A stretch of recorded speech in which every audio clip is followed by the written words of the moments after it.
সম্পাদনা এবং সঙ্গীত অমিত দে, শব্দগ্রহণ ধুন স্টুডিও, প্রযোজনায় the boys home library and young men's institute, শিশু ও কিশোর নাট্য প্রশিক্ষণ কেন্দ্র। শুরু করছি আজকের নাটক মধুবনের গল্প।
আমরা হলেন গাছ আর আমরা হলেন গাছি, মনের মধ্যে ডাল দুলিয়ে মনের সুখে নাচি।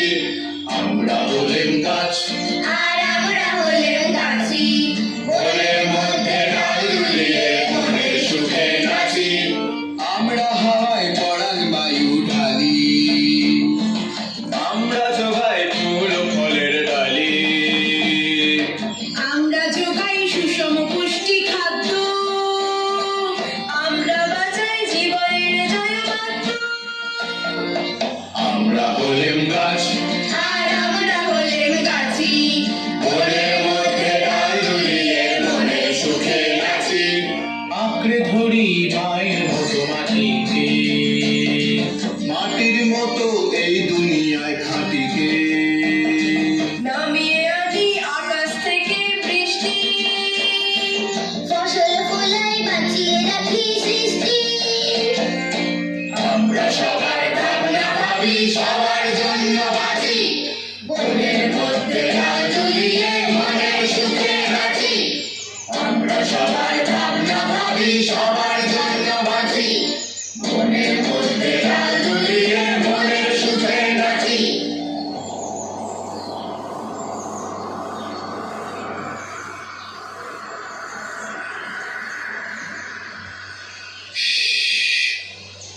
চুপ চুপ, কেউ শব্দ করিস না। হাউ মাউ খাও, মানুষের গন্ধ পাও। মানব কসাই আসছে বুঝি, কারো রক্ষা নাই। সাবধানে থেকো ভাই, আমি যাই, আমি যাই।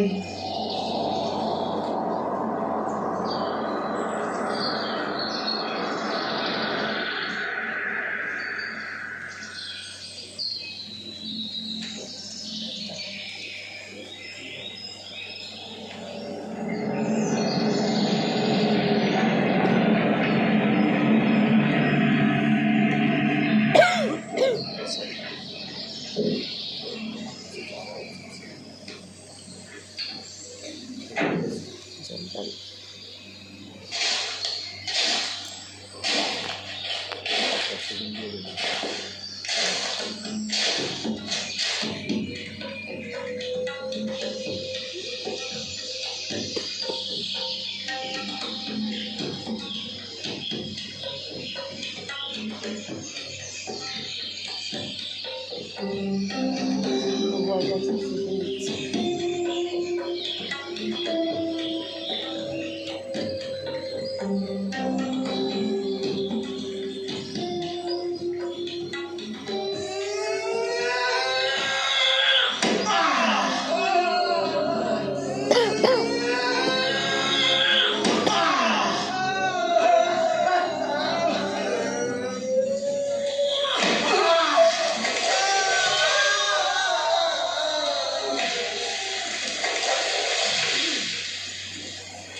ছাতিন দাদা আর আমাদের মধ্যে রইল না। একসঙ্গেই বেড়ে উঠেছিলাম আমরা। ঠিক বলেছো গো শিমুল দাদা, জায়গাটা সত্যি কেমন ফাঁকা ফাঁকা লাগছে। এইভাবেই ফাঁকা হয়ে আসছে সমগ্র মধুবন। একে একে আমাদের কত সঙ্গী তো চলে গেল। আমি হলাম ভেঙা শাল। অনেক উঁচু থেকে এই পুরো জঙ্গলটাকে দেখতে পাই যে। আমরা আর কদিন বাঁচবো কে জানে। আমরা তো কারো কোনো ক্ষতি করিনি গো নিম দাদা। আমরা তো সকলের উপকারই করি। এর কি কোনো প্রতিকার নেই? কে করবে এর প্রতিকার? আমাদের কথা কে ভাবে বলো? এক কাজ করি, এসো আমরা সবাই মিলে রাজা মশাইয়ের কাছে যাই। ঠিক বলেছো, আমরা তার কাছে গিয়ে বিচার চাইব। আমাদের রক্ষা করবার দায়িত্ব তো তারই। তাছাড়া রাজা মশাইয়ের সঙ্গে আমার কতদিনের বন্ধুত্ব। প্রতি মরশুমে তাকে গিয়ে ফুল দিয়ে আসি, না গেলে তিনি আবার উতলয় হয়ে ওঠেন। ওই ফুলমোহর এলো না তো? তোমাদের সঙ্গে আমি গেলেই কাজ হবে। এই জন্যেই তোমার নাম গুলমোহ। তুমি হলে গুলের রাজা। ঠিক আছে, গেলেই বুঝতে পারবে। তোমরা তো আমার সব কথাকেই গুল ভাবো।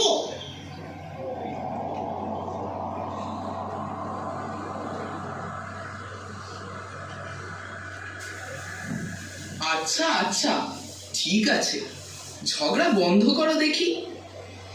শিমুল ভাই তো ঠিক কথাই বলেছে। তোমরা সবাই রাজার কাছেই যাও, কিন্তু রাজা মশাইয়ের কাছে তোমাদের হয়ে সাক্ষী দেবে কে? তাই তো, রাজা যদি আমাদের কথায় বিশ্বাস না করেন? বড় চিন্তায় ফেললে হে বাতাস। এত চিন্তার কিছু নেই। ওই দেখো, সাক্ষী দেবার জন্য গুটি গুটি পায় কারা সব আসছে।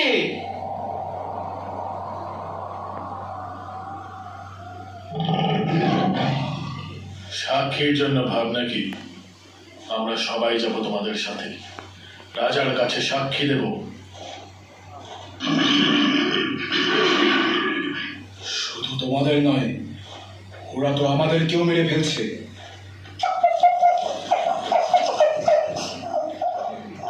সত্যি কথা, প্রাণ হাতে নিয়ে বেঁচে আছি।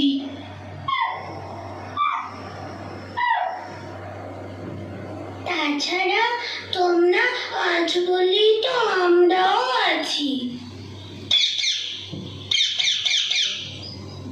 ঠিক বলেছ হরিণ দিদি। তোমাদের আমাদের ভাগ্য এক সুতোয় বাঁধা।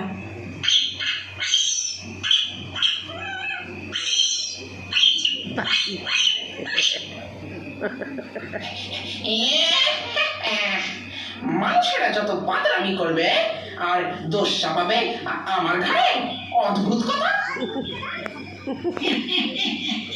তাহলে রাজা মশাইয়ের কাছে যাওয়ার জন্য আজই দেখে একটা ভালো দিন ঠিক করা যায়।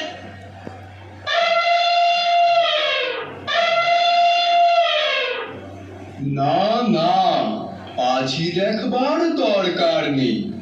শুভস্য শীঘ্রম, আজ রাতেই চলো রাজার দরবারে। আজ মধুবনের সবাই একসাথে একমত হয়েছি। এই শুভ দিনেই সবাই চলো রাজার কাছে যাই।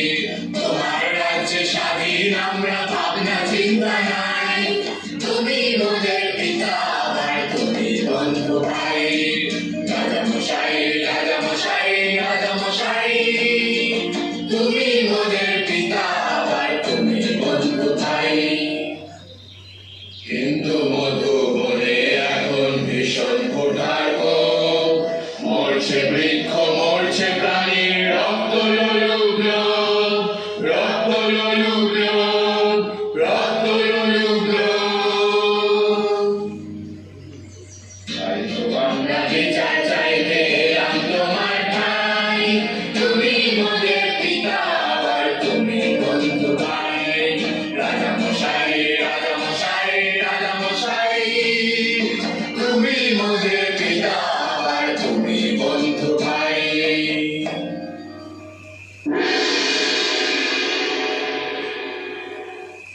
স্বাগতম, সুস্বাগতম আপনাদের সবাইকে। আজ এক গভীর সংকটময় পরিস্থিতি নিয়ে আজকের এই সভা। সবাই মিলে পরামর্শ করে একটা সুনির্দিষ্ট উপায় বার করতেই হবে, যাতে এই মধুবনের সমস্ত পশু পাখি, লতা গুল্ম, বৃক্ষরাজি সবাই আগের মতো সুখে শান্তিতে নির্ভয়ে থাকতে পারে। মহামন্ত্রী, আপনি বলুন আমাদের এখন কি করণীয়?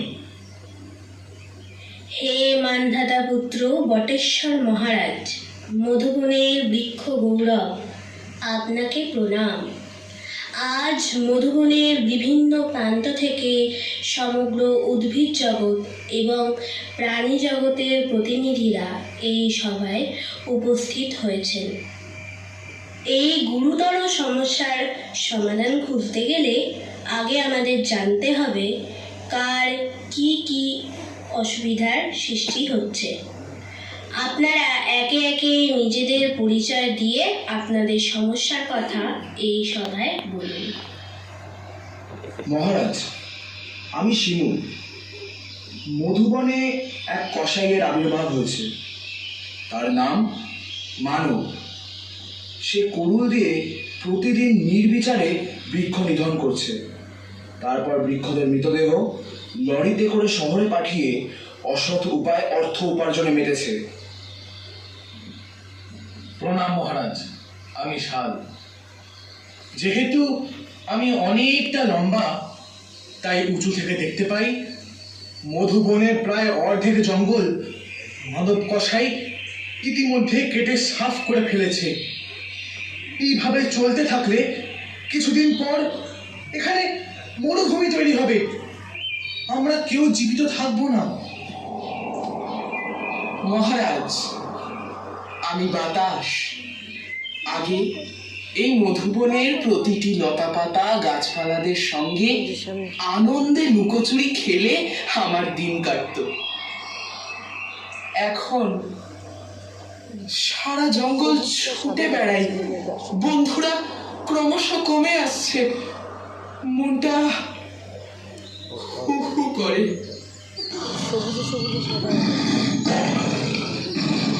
ঘন জঙ্গল, গুহার আড়াল, বনে জন্মভূমি, সেই ভূমিটাই হারিয়ে যাচ্ছে।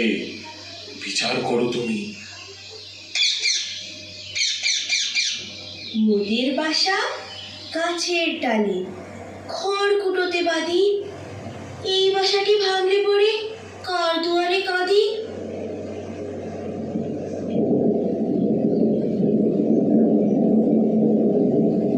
মহারাজ, আমি মেঘেদের সর্দার। আগে একটু ক্লান্ত হলে দল বল দিয়ে নেমে পড়তাম এই শান্তির মধুবনে, কিন্তু এখন সারা শরীর ক্লান্তিতে ভেঙে পড়লেও নামতে পারি না সেখানে। চারিদিকে কি গরম, গা জ্বলে যায়।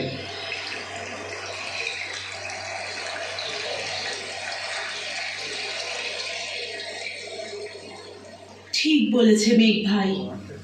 মহারাজ, আগে মেঘেরা এসে প্রায় রোজ চান করিয়ে যেত, এখন আসে কালে ভদ্রে ছিটে ফোঁটা বৃষ্টি নিয়ে। আমি সারাদিন রোদে শুকোতে থাকি, পশু পাখিরা জল খেতে পায় না, মাছেরা সব মরে যাচ্ছে।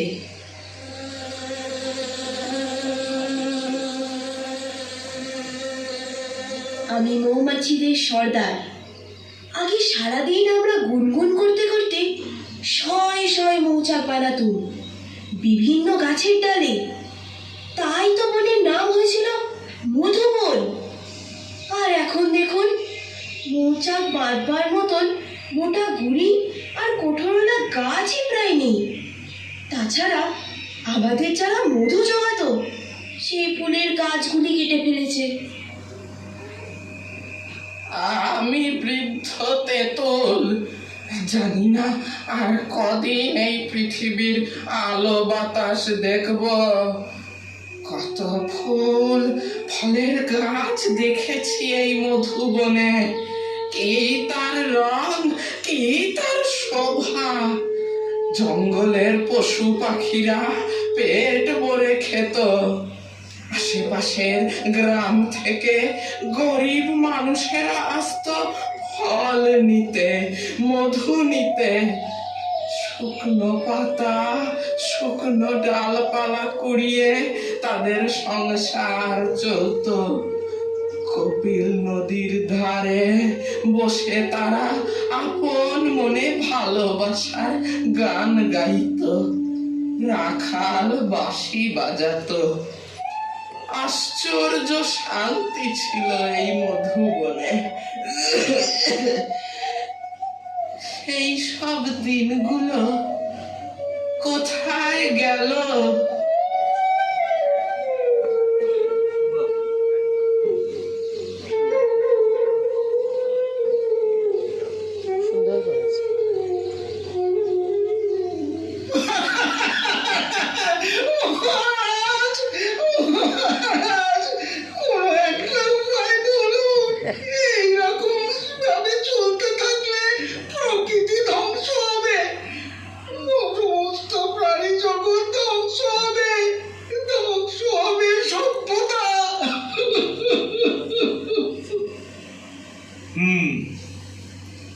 সব শুনলাম, জানলাম, বুঝলাম।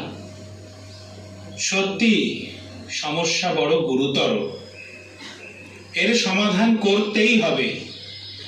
কিভাবে আটকানো যায় মানবকে?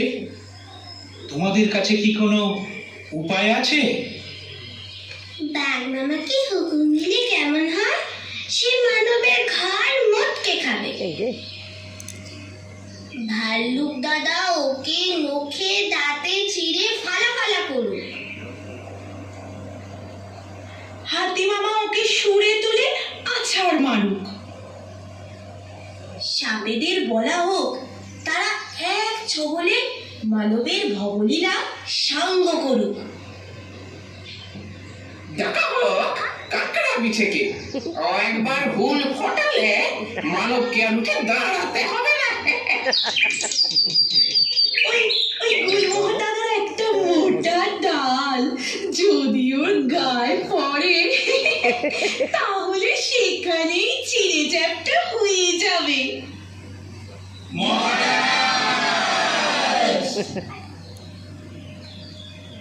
না না, এসব চলবে না। হিংসার বদলে হিংসা চলবে না। কিন্তু মহারাজ, ওরা রোজ রোজ এসে আমাদের খুন করবে আর আমরা চুপচাপ বসে থাকবো? মানুষ যা পারে আমরা তা পারি না। আমরা হলেন গাছ, সৃষ্টির আদি পুরুষ। প্রকৃতিকে আমরা ভালোবাসি। প্রাণী জগতের সকলের উপকার করাকেই নিজেদের ধর্ম বলে মেনেছি। শিক্ষিত মানুষ জাতি অহংকারী হয়ে এই সমস্ত কাজ করে, আমরা তা পারি না। তাহলে মানবের কোনো শাস্তি হবে না? নির্বিচারে সে আমাদের হত্যা করবে আর আমরা মুখ বুজে মার খাবো? নিশ্চয়ই না। মানব শাস্তি পাবে, তবে সেই শাস্তি হবে নীতি ধর্ম মেনে। খুন, জখম, দাঙ্গা কিংবা ছলনার আশ্রয় নিয়ে নয়। তাহলে হীনবুদ্ধি মানুষের সঙ্গে আমাদের কি পার্থক্য থাকবে? বন্যপ্রাণীরা খাদ্য সংগ্রহের জন্য শিকার করে, তবে তা মানুষের মতো অবাধে নির্বিচারে বিবেক বুদ্ধি বিসর্জন দিয়ে নয়। এসো আমরা সবাই মিলে পরামর্শ করি, একটা উপায় নিশ্চয়ই বেরোবে।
সুপ্রভাত, সুপ্রভাত সবাইকে। আর সুপ্রভাত। মানব কষাই এলো বলে আজকাল কপাল করবে কে জানে। সে কি রাজা মশাইয়ের দরবারে কি আলোচনা হলো এর মধ্যে ভুলে গেলি? আজ তাকে আসতে দাও, সবাই মিলে তাকে সাজা দেব।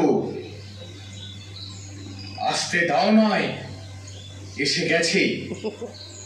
কুড়ুল হাতে সে এই দিকেই আসছে। তৈরি হও সকলে।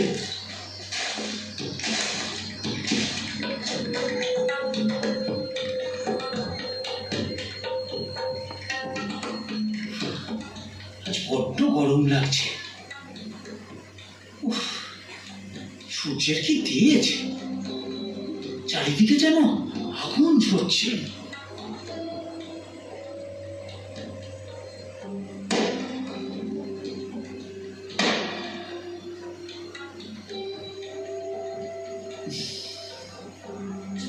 কোথাও একটু ছায়া নেই যে বসবো।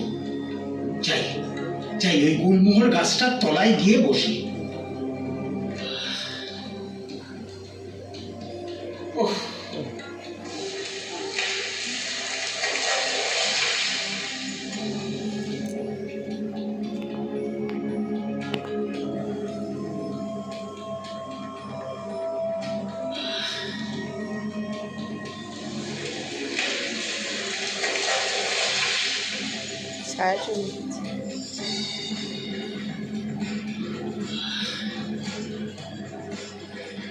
ওহ, আর পারছি না, সারা শরীর জ্বলে গেল। একটু জল না পেলে আর চলছে না। কিন্তু কিন্তু জল কোথায় পাই?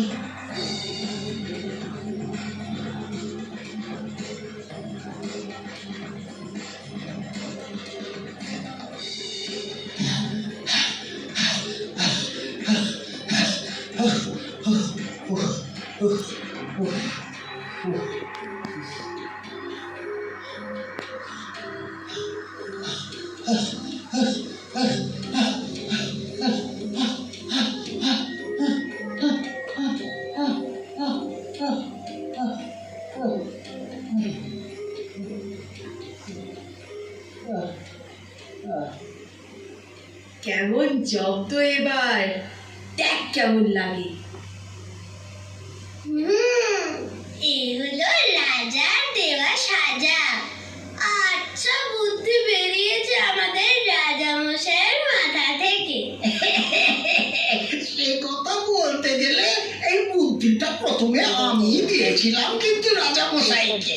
আবার শুরু হলো। একটু সুযোগ পেয়েছে কি গুলের পাহাড় বানানো শুরু। বিশ্বাস না হলে রাজা মশাইকে জিজ্ঞেস করো না কেন, শুধু আমার পিছনে লাগা।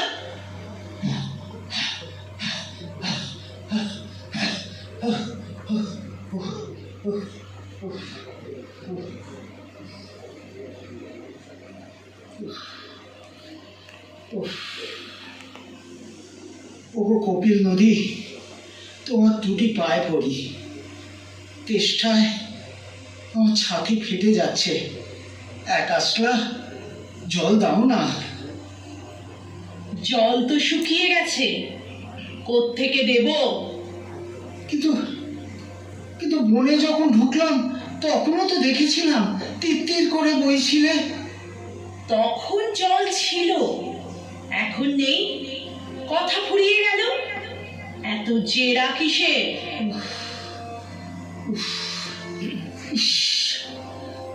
মাটিটা কি পেতেছে, পা রাখা যাচ্ছে না। দাও না একটু জল। জল আসবে কোত্থেকে? সে রাস্তা তো তুমিই বন্ধ করেছো।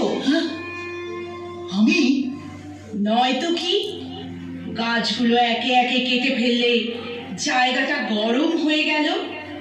মেঘ ভাইরা কখনো এই গরমে নামে? অনাবৃষ্টিতে খরা এসে গেল। ভুল করেছি, খুব ভুল করেছি। একটু একটু জল দিয়ে আমার প্রাণটা বাঁচাও ভাই। বালির ফাঁকে মাটির তলায় একটু আধটু জল হয়তো আছে, কিন্তু তোমাকে দেয়া যাবে না। রাজা মশাইয়ের হুকুম, গাছেরা তোমায় ছায়া দেবে না। আমি জল দেব না, হাওয়ারা শীতল বাতাস দেবে না। দেব না।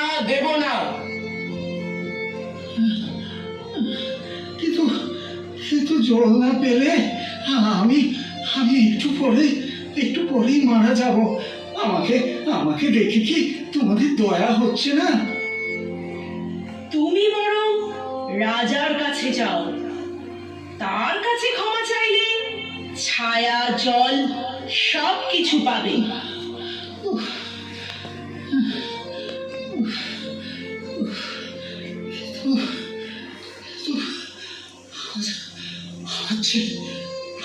চলার শক্তি নেই, রৌদ্রে সেদ্ধ হয়ে যাচ্ছি। তেষ্টায় ছাতি ফেটে যাচ্ছে।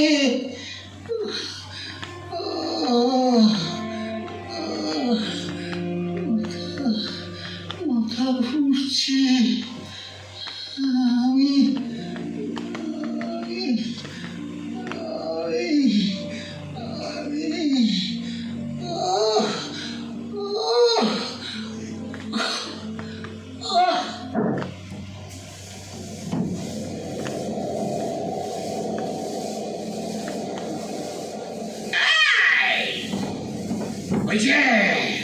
ওই লোকটা মধুবনের সবাই ওর নাম দিয়েছে মানব কষাই। গাছগুলো কেটে ফেলে ও আমাদের খেলার সুযোগ করে দিয়েছে। আজ সবকিছু টাচ্ছে নাচ্ছে করবো। এই চল, এটাকে নিয়ে লোক ভালো খেলি।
মহারাজ, ক্ষমা করুন বৃক্ষরাজ। আমাকে বাঁচান। নির্বিচারে বৃক্ষ নিধন করে আমি ঘোর অপরাধ করেছি। ভয়ঙ্কর দুঃস্বপ্ন আমাকে তাড়া করে বেড়াচ্ছে। তুমি খুনি, আমার প্রজাদের হত্যা করেছো। তোমার জন্য মধুবনের অনেক পশু পাখি মরেছে খাদ্য আর আশ্রয়ের অভাবে। তোমার জন্য অনাবৃষ্টি দেখা দিয়েছে, নদীর জল শুকিয়ে গেছে। নিজের স্বার্থে সমস্ত প্রকৃতিকে ধ্বংস করেছো তুমি। ক্ষমা ভিক্ষা দিন মহারাজ, ক্ষমা ভিক্ষা দিন। আপনার দেওয়া যে কোনো শাস্তি আমি মাথায় পেতে নেব। এবারের মতো ক্ষমা করে দিতে পারি, একটা শর্তে। মধুবনের যত গাছ তুমি কেটেছো, প্রতিটা কাটা গাছের পাশে দুটো করে সেই জাতের গাছ লাগাতে হবে। এটাই হবে তোমার শাস্তি। নিশ্চয়ই গাছ লাগাবো মহারাজ। মন দিয়ে তাদের পরিচর্যা করতে হবে, নিয়মিত জল দিতে হবে। হ্যাঁ, আপনার কথা অক্ষরে অক্ষরে পালন করবো মহারাজ। কাল থেকেই এই কাজ শুরু করবে। কাল কেন? আজ না, এই মুহূর্ত থেকেই আমি আমার ভুলের প্রায়শ্চিত্ত করবো মহারাজ। নিশ্চয়ই করবো মহারাজ, নিশ্চয়ই করবো।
শেষ হলো আমাদের নাটক মধুবনের গল্প।